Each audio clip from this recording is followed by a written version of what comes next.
নমস্কার, কেমন আছো তোমরা সবাই? আমি অর্পিতা। আজ আবার একটা নতুন ভিডিওতে তোমাদের সবাইকে স্বাগত জানাই। আজকে বানাবো দুধ পনির। তার জন্য পনির, আলু আর টমেটোটাকে কেটে নিয়েছি। আর কিছুই লাগবে না, খুব তাড়াতাড়ি করে এই রান্নাটা হয়ে যায়। প্রথমে আগে কড়াইয়ের মধ্যে অল্প করে সাদা তেল দিয়ে নিয়েছি।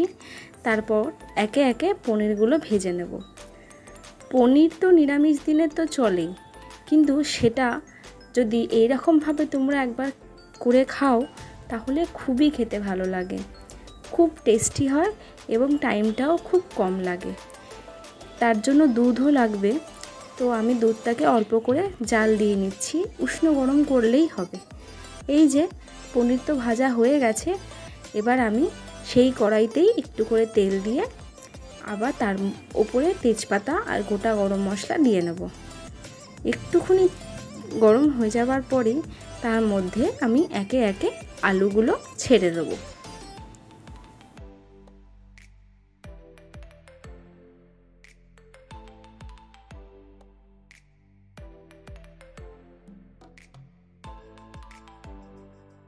আলুগুলো আমি একটুখানি নেড়ে নিয়েই তার উপরে একটুখানি নুন দিয়ে দেবো।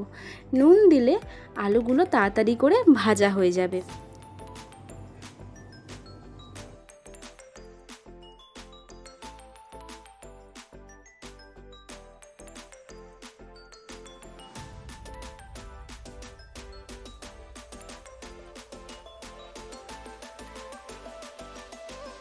এই যে আলুগুলো বেশ ভাজা ভাজা তো হয়ে গেছে, একটু লাল লাল করেই ভেজে নিয়েছি। এবার তার মধ্যে আমি কেটে রাখা টমেটোটা দিয়ে দেবো, আর সাথে দেব অল্প করে আদা বাটা। তোমাদের কাছে যদি আদা বাটা আর লঙ্কা বাটা একসাথে থাকে তাহলে তো খুব ভালো, আমার এখানে ছিল না, তো আমি ওর জন্য অল্প করে একটু লঙ্কার গুঁড়ো দিয়েছি আর সাথে দিয়েছি অল্প করে জিরে গুঁড়ো। এবার সব কিছু দিয়ে একটুখানি ভালো করেই কষতে থাকবো, যাতে টমেটোটাও গলে যায় আর আদা বাটার যে গন্ধটা সেটাও যাতে চলে যায়।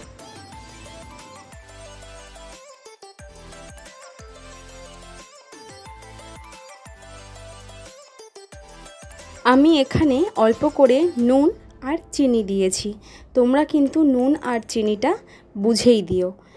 তবে এই রান্নাটা একটু মিষ্টি মিষ্টি খেতে বেশি ভালো লাগে।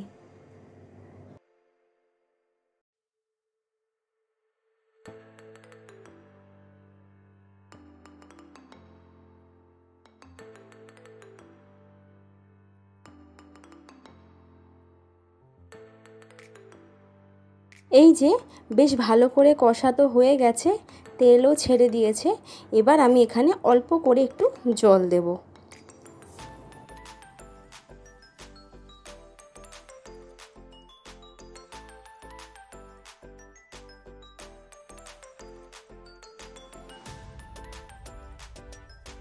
জলটা তো একটুখানি ফুটে গেছে, এবার আমি এখানে দুধটা দিয়ে দেবো।